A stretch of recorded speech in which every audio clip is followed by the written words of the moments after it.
అందరికీ నమస్తే, welcome to garam garam ముచ్చట్లు. ఇవాళ మనతో ముచ్చట్లు పెట్టేందుకు బలగం కొమరయ్య అల్లుడు, డీజే టిల్లు వాళ్ళ నాయన అదేనుల్లా మన మురళీధర్ బాబాయ్ ఉన్నాడు. నమస్తే బాబాయ్, ఎట్లున్నావు? నమస్తే బిడ్డ, బాగున్నావా? మంచిగా ఉన్నా బాబాయ్, మీరు ఎట్లున్నారు? నేను మంచిగా ఉన్నా. ఆయన మంచిగున్నాడా? ఆయన మంచిగున్నాడు బాబాయ్. వీడియోడికి ఇట్లా వస్తున్నాడు. అరే పెద్ద డాడీ, నువ్వు గీడ కూర్చున్నావా? మేము అక్కడ ఇంటికాడ మొత్తం నీకోసం వెతుకుతున్నాం తెలుసా? ఏమైంది బిడ్డ, మరి చక్కగా రకం గట్ల వంకర వంకర తిరుగుకుంటూ వస్తున్నావు? అరే నువ్వు ఇంటర్వ్యూలోకి వచ్చినావు అని తెలియగానే బాబాయ్ నీతో కూర్చొని ఇట్లా మాట్లాడదామని వచ్చినా నేను. ఆగలే కదా, పానం ఆగలే కదా అస్సలు నువ్వు మా ఇంట్లో ఉన్నప్పుడు అంటే మస్తు విషయాలు తెలుస్తాయి, కానీ మాకు తెలియని ముచ్చట్లు మాట్లాడుతున్నారు కదా, అది తెలుసుకుందామని వచ్చిన. వేసుకో. కాదు బాబాయ్, డీజే టిల్లు వాళ్ళ డాడ్ వస్తుండని చెప్పిన కాడ నుంచి వరకు పుట్టింది. వనకేమో ఇట్లా ఈయనతో ఒక బాధ ఉన్నది బాబాయ్. ఇంటర్వ్యూకి ఎవరైనా వస్తారు కదా, వాళ్ళ లెక్కన ఓన్ చేసుకొని ఇట్లనే చేస్తాడు అన్నట్టు అన్ని కథలు. ముదిరిందిలే. నువ్వు మనం ఓన్ చేసుకోవాలి, అప్పుడే కదా మంచిగా ఉంటది. రాపో జించాక్ జించాక్ జించాక్ జించాక్ అనుకుంటా. అందుకని కాదు బాబాయ్, ఇంత ఓవరాక్షన్ చేస్తుంటే నువ్వు తిట్టావా చెప్పు? ఏం తిడుతుంది, ఇక కాలం అట్లా అయిపోయింది. పెద్ద డాడీ మనసు నీకేమేరుక చెప్పు. సరే ఏమేమి అడుగుతావు అడుగు, మా ఇంట్లో తెలియని ముచ్చట్లు మొత్తం బయట పడాలి. మొత్తం బాబాయ్ చెప్పుండ్రి, చిన్నప్పుడు మీరు పండుగ ఎట్లా చేసుకుంటుండే? దసరా అంటే పెళ్లి కాక ముందు దోస్తులతో ఎట్లా చేసుకుంటుండే? నిరుపేద కుటుంబం కాబట్టి సంవత్సరానికి ఒక దసరా పండుగనే మనకు పండుగ. ఆ ఒక్కరోజు ఒక జత బట్టలు, ఆ ఒక్కరోజు ఒక జత చెప్పులు. మధ్యలో ఎక్కడైనా చెప్పులు పోయినా బట్టలు పోయినా మనకి ఇంకా లేవు, వీపు మీద వాతనే. డిగ్రీ వరకు నా పరిస్థితి అంతే. డిగ్రీ తర్వాత కూడా నా పరిస్థితి అంతే. పెద్ద డాడీ ఇప్పుడు నేనైతే మన మార్కస్ మన దోస్తులందరితో కలిసి దసరా అనగానే కీంచి కట్టి ఆట కోసి పోగులు పెట్టి. నువ్వు లడ్డుగానే మర్చిపోతున్నావు రా బాబు. అరే లడ్డుగాడు మస్తు లడ్డు అవుతున్నాడు, మళ్ళీ మటన్ ఎందుకని చెప్పి పక్కకు పెట్టినాడు. అట్లా మళ్ళీ నీ చిన్నప్పుడు ఎట్లా జరుగుతుండే డాడీ? అంటే మీ ఇట్లనే మొత్తం పోగులేసి మటన్ పెట్టి దోస్తులందరినీ దావత్కు పిలిచి కీంచి కట్లు కళ్ళు అదంతా లేకుండే. అంతేనా? లేకుండే, ఎందుకంటే అప్పటి డిసిప్లిన్ వేరే ఉండే, అప్పటి యొక్క కట్టుబాట్లు వేరే ఉండే, ఆచార వ్యవహారాలు వేరే ఉండే. కాబట్టి ఎక్కడ ఎవరున్నా కూడా పరిమితి అనేది ఖచ్చితంగా ఉంటుండే, దాన్ని దాటి వెళ్ళే వాళ్ళం కాదు. ఉన్న ఆదాయంతోనే సంతోషంగా సమృద్ధిగా ఉండేది. మా పెద్ద డాడీకి దేవుడిచ్చిన వరం ఏం తెలుసా? ఆ సింప్లిసిటీ, ఆ దర్జాగా చూసినాం, అది పోకుండా ఆయన కాపాడుకుంటుండు పర్సనల్ లైఫ్ లా. ఇక అట్లా కాకుండా నా లెక్క దించాక్ దించాక్ చేపియాలని అట్లాంటి క్యారెక్టర్లు సినిమాలలో అంతే. కాదు బాబాయ్, ఇప్పుడు ఇంతకు ముందు మీరు చెప్పిండ్రు కదా అప్పుడు ఇట్లా చేసుకుంటుండే పండుగ అని. అంటే ఇప్పుడు దసరాకి మనం జమ్మి పెట్టి అలాయి బలాయి చేసుకుంటాం కదా, అంటే మీ జీవితంలో ఎవరన్నా అలాయి బల ఇచ్చేంత మంచి దోస్తులు ఉన్నారా? ఇల్లు లేకపోతే నేను లేను రాబాయ్ అన్నటోళ్ళు ఎవరన్నా ఉన్నారా? తక్కువ ఉన్నారు, ఫ్రెండ్స్ ఉన్నారు, బాగా ప్రాణానికి ప్రాణం అన్నటువంటి స్నేహితులు ఉన్నారు. కాకపోతే ఓపెన్ కాము, చెప్పుకోము. యథార్థవాది లోక విరోధి అన్నట్టుగా నేను కొంచెం రియాలిటీ మీద ఎక్కువ ఫోకస్ చేస్తాను, డిసిప్లిన్ మీద ఎక్కువ ఫోకస్ చేస్తాను. ఇటువంటి పరిస్థితుల్లో దగ్గరికి ఎవరు రారు. ఎవరైనా వచ్చారు అని అంటే అయస్కాంతం అతుక్కున్నట్టే అతుక్కుంటారు, వాళ్ళకి అది నచ్చుతుంది. కాబట్టి అంటే నువ్వే కాదు, దాదాపుగా అందరూ. ఇప్పుడు నువ్వు ఒక్క నీదే కాదు అది ప్రాబ్లం, అది మొత్తం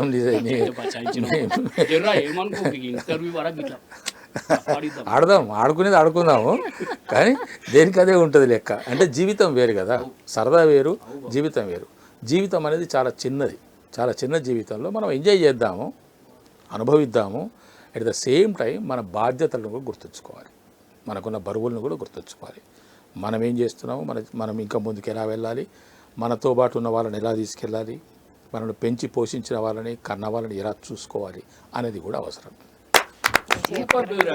నువ్వు ఇంటికి పెద్దోనే కాబట్టి ఇట్లా మాట్లాడుతున్నావు, నా లెక్క చిన్నోను అయినా అనుకోకి ఇవన్నీ ఉండకపోతుండే. ఏం లేదు. మీరు ఇంట్లో పెద్దోళ్ళ చిన్నోళ్ళ? పెద్దోళ్ళని. మేము 5 సంతానము, మా తల్లిదండ్రులు, నేనే పెద్ద. నా తర్వాత మా తమ్ముడు తర్వాత మా చెల్లెలు తర్వాత తమ్ముడు, మొత్తం 5 ఇట్లానే స్ట్రిక్ట్ గా డిసిప్లిన్. దాదాపుగా మేము 5 కూడా పద్ధతిగానే ఉన్నాం.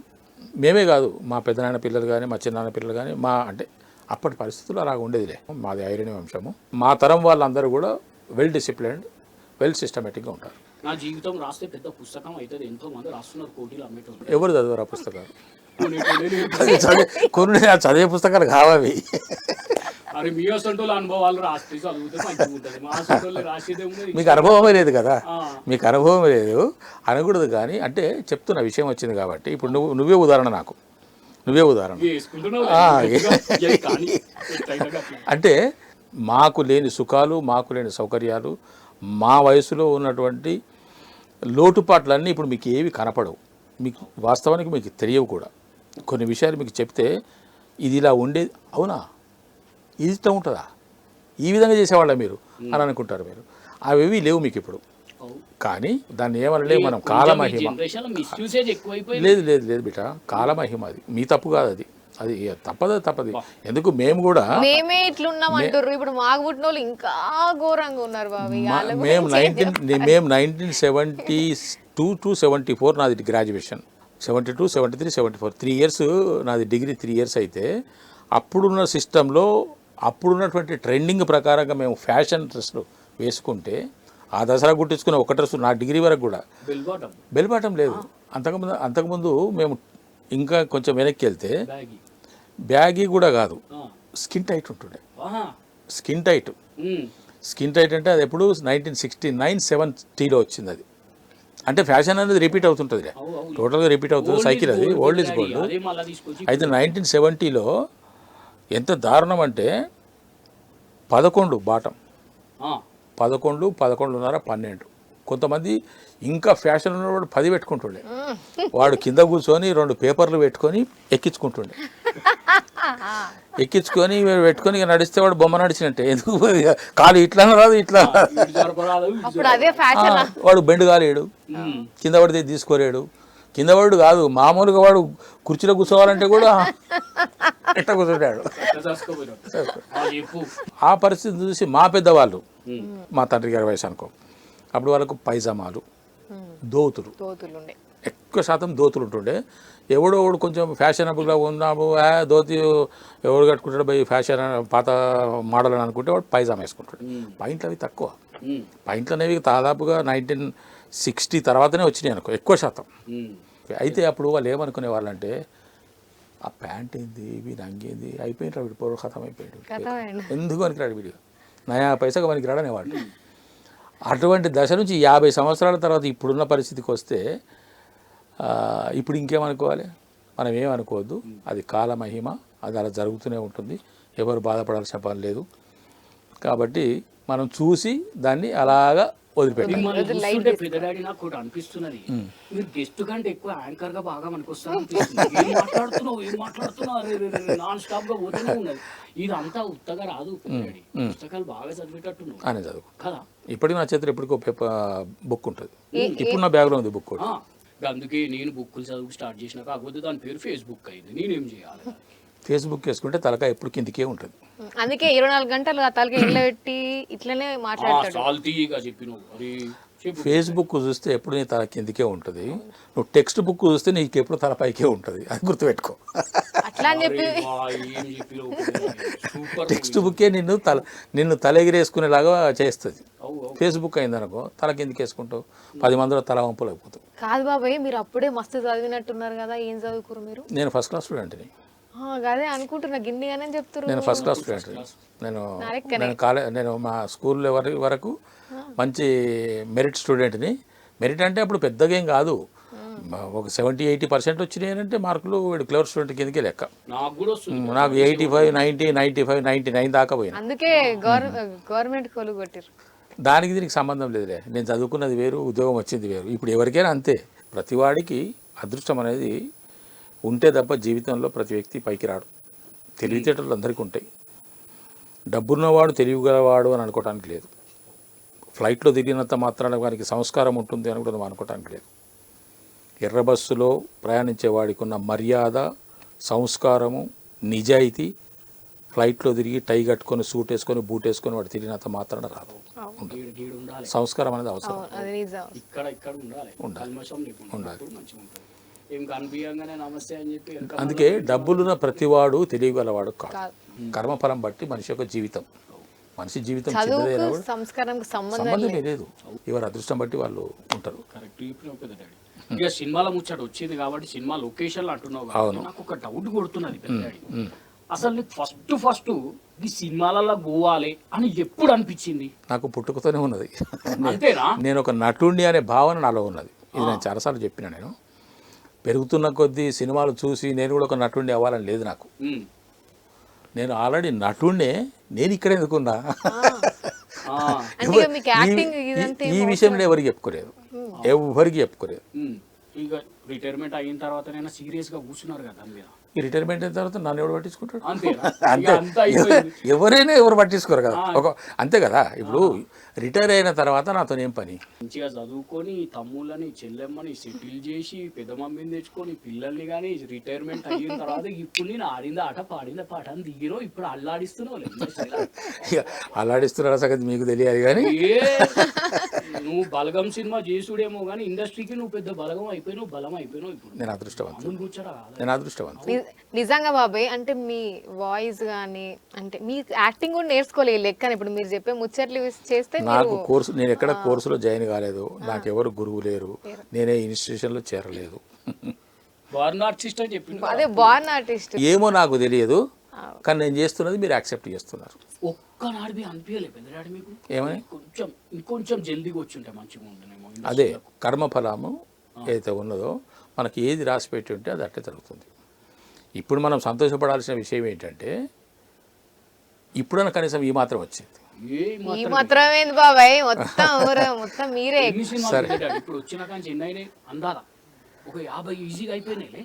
అవి చెప్పలేను కానీ రేపు డిసెంబర్ 2025 31 డిసెంబర్ 2025కు ఇప్పుడు ఈ రోజున సెప్టెంబర్ 27 ఉన్న ఈ 3 నెలల పీరియడ్లో కనుక నేను చేసిన సినిమాలన్నీ రెడీ అయ్యి రిలీజ్ అయితే దాదాపు 14 సినిమాలు ఉన్నాయి. 14 సినిమాలు ఇప్పుడు రిలీజ్కి రెడీగా ఉన్నాయి. ఇంత ఓపిక ఎట్లుంటది బాబాయ్? ఏం తింటారు నాకు చెప్పుండ్రి. తినేది ఏం లేదు, ఓపిక అంతే. ఓపిక మన పెట్టుబడి, ఓపిక ప్లానింగు, ఒక సిస్టము, ఒక డిసిప్లిను, ఒక గట్టి సంకల్పము, ఇవి ఉన్నప్పుడు మనకు ఆకలి దప్పులు తెలియవు, నిద్రాహారాలు తెలియవు. అట్లా కాదు. అంటే ఇప్పుడు మీరు డైలీ రొటీన్ ఒకటి ఉంటుంది. అంటే మీరు ఇండ్లకు రాకముందు, అంటే సినిమాలకు రాకముందు ఒక రొటీన్ ఉంటుంది, వచ్చినాక ఒక రొటీన్ ఉంటుంది. ఏం లేదు, నేను అప్పుడున్న పద్ధతిలోనే ఇప్పుడున్నా. నేను కొన్ని క్వశ్చన్లు అడిగితే మీరు అట్లా టక్కటక్క ఆన్సర్లు చెప్పాలి. కటకట చెప్పొద్దా? కాదు, మీ పెళ్ళి ఎప్పుడైంది, మీరు పిన్నిని తీసుకొని పోయిన ఫస్ట్ ట్రిప్ ఏంటిది, మీరు పిన్నికి కొనిచ్చిన చీర ఏ కలర్ లో కొనిచ్చిండ్రు, మీ పిల్లల బర్త్డే డేట్లు అన్ని టకటక చెప్పు. ఈ 4 ప్రశ్నలు నాకు 2 ప్రశ్నలకు జవాబులు వచ్చు, మిగతా 2 ప్రశ్నలు తెలియదు. అంటే మీ పిన్నికి సంబంధించిన విషయాలు నాకు తెలియవు. పిన్నిని ఫస్ట్ టైం ఎటు తీసుకువే ట్రిప్ పిన్ని చూస్తూనే ఉన్నది ఇప్పుడు షో. ఆ రోజుల్లో ట్రిప్పులు లేవు. పోతే అత్తగారింటికి పోవాలి, ఆమెను తోలుకొని వాళ్ళ ఇంటికి పోవాలి మనం. అదే ట్రిప్ మనకు. ఎందుకంటే ఇంకా అప్పట్లో అటువంటి కట్టుబాట్లు ఉండేవి కదా. ఎక్కడికి పోయేది వాళ్ళు, ఎక్కడికి పోయేదే లేదు. అత్తగారింటికి పోవాల్సిందే. 1976 ఏప్రిల్ 9, 8:46 AM. పిల్లలు అన్నారు, పిల్లలు 2 సన్స్. 6th జనవరి 1978 పెద్ద అబ్బాయి, అంటే ఇప్పుడు ఆయన 48 సంవత్సరాలు అన్నాడు. రెండో అబ్బాయి 5th జూలై 1979, అంటే అతనికి ఇతనికి 1.5 year తక్కువ. వాళ్ళిద్దరు పిల్లలు, 2 కొడుకులు. వాళ్ళిద్దరికి పెళ్ళిళ్ళు అయిపోయినాయి. నా పెద్ద మనవాడు బీటెక్ 2nd year ఇప్పుడు, రెండవ అతను ఇంటర్ 2nd year, మనవరాలు వచ్చేసి 7th class. మీరు బాగా కష్టపడి వచ్చారు కాబట్టి మీకు అది తెలుసు, కిందికేంచి గ్రౌండ్లకేంచి వచ్చారు కాబట్టి మీకు అంత. నేను ఇప్పుడు కూడా గ్రౌండ్లోనే ఉంటా. ఎందుకంటే నేను మనిషిగానే బ్రతకాలనుకుంటున్నా. ఇవన్నీ వస్తాయి పోతాయి, మనం అనుభవిద్దాం. డెఫినెట్గా ప్రతి మనిషి ఒక ఉన్నత స్థాయికి వెళ్ళాల్సిందే, ఇతరులకు ఆదర్శంగా ఉండాల్సిందే. ఈ జమ్మి గురించి మనం దసరా అంటేనే యాదకొచ్చేది జమ్మి కదా. ఎట్లుంటుండే పండుగ మీ చిన్నప్పుడు? అంటే ఇక సరే ఈ కష్టాలు ఇవి ఉంటాయి, అవి డెఫినెట్గా దసరా అనేది మనకు ఒక మర్చిపోలేని జ్ఞాపకం ఎవ్రీ ఇయర్. ఎందుకంటే ఆ దసరాకు కుట్టించుకునే ఒక్క జత బట్టల కోసము, ఆ కొనుక్కునే ఒక జత చెప్పుల కోసము ఒక 1 month నుంచి పోరాటం జరుగుతుండే. అంటే ఇవి వాస్తవాలు, ఇవి అతిశయోక్తులు కావు. ఇదిగా ఇప్పుడు కొంతమంది ఎందుకన్నా నువ్వు అనవసరంగా అవన్నీ చెప్పుకుంటావు ఇప్పుడు అని అంటారు. కావచ్చు, కొంతమందికి నచ్చకపోవచ్చు, కానీ అనుభవం అడిగినప్పుడు అనుభవం చెప్పాలి కదా. ఆ దసరా దానికోసం పోరాటం చేస్తే వాళ్ళు ఇక బెదిరించి అదిరించి ఉన్నంతి అది ఉన్నది కదా, మంచిగా ఉన్నది కదా, ఈసారి పోయి మన సంవత్సరం కొన్నామంటే ఇక ఏడిచి మొత్తానికి ఒక్క జత బట్టలు కొట్టించుకుంటే మా షాప్కి పోయి కొనుక్కొని అవి తీసుకొచ్చి పెద్ద మనిషికి ఇస్తే, ఏ పెద్ద మనిషి టైలర్ వాడిని రోజు చూసుడే నాది మొదలు పెట్టిందా ఇక అయ్యిందా? స్కూల్కి పోయేటప్పుడు వచ్చేటప్పుడు నాది కుడుతుండా, ఇంకెప్పుడు పెడతాడు. ఆఖరికి ఏమవుతుందో తెలుసా, చివరికి కాజాలు కుట్టించుకోకుండానే వాపస్ తెచ్చుకుంటుంటాయి. మరి ఏదోటి పెట్టుకొని పోదాం కానీ ముందుగా ఏమో అన్నీ వేసుకోలేదు అన్నీ వేసుకొని పోయినా గుండెలు కుట్టిస్తా అంటాడు. గుండెలు కుట్టిస్తా అంటే దప్పు జరుగు స్టార్ట్ అయింది, ఎగురాలి కదా. జమ్మికి పోయేందుకు అందరు స్టార్ట్ చేస్తారు. ఇక ప్రాంతాలు భయం అవుతుండే, పోవాలి కదా, మనం కూడా అందరు గుంపులో కలిసిపోరు కదా. ఆ విధంగా మొత్తానికి పోయి అక్కడికి పోయి జమ్మికాడికి పోయి జమ్మికాడ తీసుకొని ఆ పారపిట్టను చూసి అది దొరుకుతుండే నాకు కలిపోయి అది దొరకదు. ఓ దానికోసం పెద్ద వేట ఎట్టున్నది, అరే అటువంటి దాని ఇప్పుడు ఇక అట్లా. మళ్ళీ ఇంకో ముచ్చట, మీరు సినిమాలకు పోవాలని భయపడుతున్నది కానీ ఎవరికి చెప్పలే అన్నారు కాబట్టి ఎప్పుడన్నా అమ్మాయి నాకు తెలియకుండా బడి బంకు కొట్టి గోడలు దునికి సినిమాలకు పోయి అవి లేవు. అడుగుతుంటే బాధతో అడుగుతుంటే సినిమా పోతాం ఏమంటుండే మళ్ళీ సినిమా ఓమందురు కానీ ప్రతి సినిమాకి వెళ్ళమనే వాళ్ళు కాదు. రెండు సినిమాలు 3 సినిమాలు దాటిన తర్వాత ఒక సినిమాకి సరే వెళ్ళు, ఇక శాంతినాలైన అట్లా పోయి వచ్చేటోళ్ళు. అట్లా బాగా మీకు మంచి ఫేమస్ యాక్టర్ ఇవ్వాలి అంటే రామారావు గారు కాదు బాబాయ్, ఇష్టమైన హీరో రామారావు. మరి హీరోయిన్ ఎవరు? హీరోయిన్గా నాకు వాణిశ్రీ గారు అంటే బాగా ఇష్టం. ఎందుకు ఇష్టము అని అంటే ఆ మేడం గారు మంచి నటి, ఆమె దిగువ స్థాయి నుంచి వచ్చింది. ఆమె కష్టం నాకు ఇష్టం. దిగువ స్థాయి నుంచి ఒక జూనియర్ ఆర్టిస్ట్ స్థాయి నుంచి వచ్చి ఆ రోజున శిఖరాగ్రానికి చేరి హీరోలతో సమానంగా వెలిగిపోయింది. రెమ్యునరేషన్లు ఇవన్నీ వదిలిపెట్టేసినా కూడా అంత స్థాయికి చేరుకుతాడు. అందుకని బాబాయ్ ఇందాక వాణి గారు అంటే నన్నేమో అనుకున్నాను. వాణిశ్రీ గారు అన్న. నీ పేరు వాణ్యా? దానికి ఎట్లున్నది పెద్ద డాడీ? ఇప్పుడు సినిమాలు మస్తు బిజీ ఉన్నావు. ఇంతకు ముందు నీతో సుట్టపోళ్ళు బిహేవ్ చేసేది, ఇప్పుడు బిహేవ్ చేసేది కొంచెం ఫరక్ ఉంటది. వాళ్ళకు నాకు లేదు. అంతేనా? అంతే కదా. ఇప్పుడు నువ్వు ఇంతకుముందు నాతో మాట్లాడలేదు. ఆఫ్టర్ ఆల్ నేను అనుకుని నువ్వు నాతో మాట్లాడలేదు. వాళ్ళ గురించి ఆఫ్టర్ ఆల్ వీడేందే ఏదో అని చెప్పేసి నువ్వు మాట్లాడలేదు. సరే వాళ్ళకు మనం అంటే పెద్ద స్థాయి కాదు కాబట్టి మాట్లాడుతున్నామని మనం అనుకున్నాం. నా లోపల ఇప్పుడే మార్పు లేదు, నీ లోపల మార్పు వస్తే నాకు తెలియదు. అంతే కదా. బాబాయ్ మీరు దేవుణ్ణి నమ్ముతారా? మరి పూర్తిగా నేను ఒకటే అనుకుంటా, జీవితం చిన్నది కాబట్టి ఉన్న జీవితాన్ని ప్రణాళికబద్ధంగా నలుగురు మెచ్చే విధంగా మనసు ప్రశాంతంగా ఉంచుకొని 10 మందికి ఉపయోగపడే విధంగా గడిపి, ఇప్పుడు ఒక పోస్ట్ ఉంది అనుకుందాం, 10 మంది అప్లై చేస్తారు, ఆస్పిరెంట్స్ ఉంటారు కదా, డెఫినెట్గా అందరికీ ఆశిస్తారు నాకు రావాలి నా కుటుంబం ఉన్నది, నేను కూడా బాగుపడాలి, నేను కూడా ఉన్నత స్థాయికి వెళ్ళాలని ప్రతి వాళ్ళకి ఉంటుంది. కానీ 10 మంది తెలివిగల వాళ్ళే కాదని కాదు. 9.9, 9.8, 9.7 అది పెద్ద తేడారా? 9.6, 9.5 తేడా కాదు కదా. 0.1, 0.2 ఏముంటుంది? అదృష్టం అనేది ఉన్నది కాబట్టి వాడు ఒక్కడు వస్తాడు. డెఫినెట్గా అంతకుమించి రీజనే లేదు ఇక్కడ. నాకు అబద్ధం చెప్పడానికి అక్కడ ఛాన్సే లేదు. 100లాది మంది ఉన్నారు. కృష్ణానగర్కి వెళ్ళండి, 1000లాది మంది ఉన్నారు. అరే అన్ని మర్చిపోయినా రేడియోలో కూడా పనిచేసిన. నేను R&D రేడియో ఆర్టిస్ట్ని. అంటే దాంట్లో నేను బి గ్రేడ్ ఆర్టిస్ట్ని డ్రామా రికార్డింగ్లో, అనౌన్సర్గా కాదు.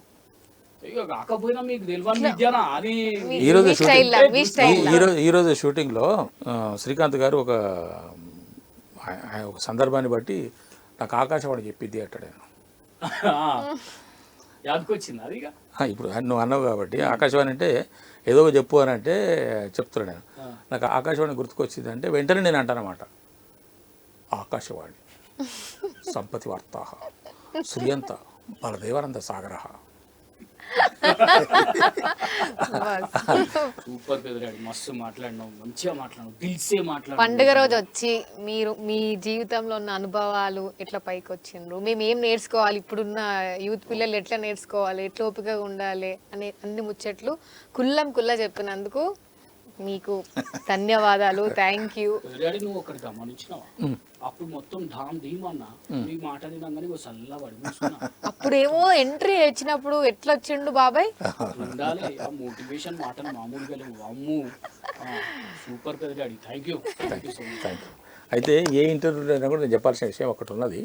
అతిశయోక్తి కాదు కానీ నేను చెప్పబోయేది, ప్రపంచంలో తెలుగు సినిమా ప్రేక్షకుడు బలగం సినిమా చూడని వాళ్ళు లేరు. Correct.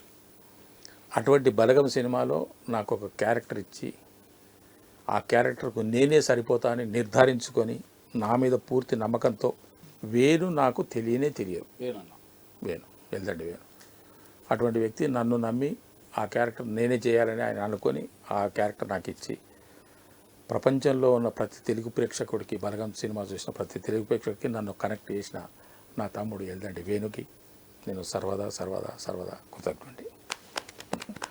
Thank you so much. ఇవాళ గరం గరం ముచ్చట్లు మురళీధర్ గౌడ్ పెద్ద డాడీతోటి మస్తు ముచ్చట్లు పెట్టిరంలే. అమ్మవారి దయ అందరి మీద ఉండాలని, అందరూ బాగుండాలని, అందులో మనం బి ఉండాలని కోరుకుంటా. మళ్ళీ ఒకసారి అందరికీ దసరా శుభాకాంక్షలు. చూస్తూనే ఉండండి సాక్షి టీవీ. ఉంటాం మళ్ళా.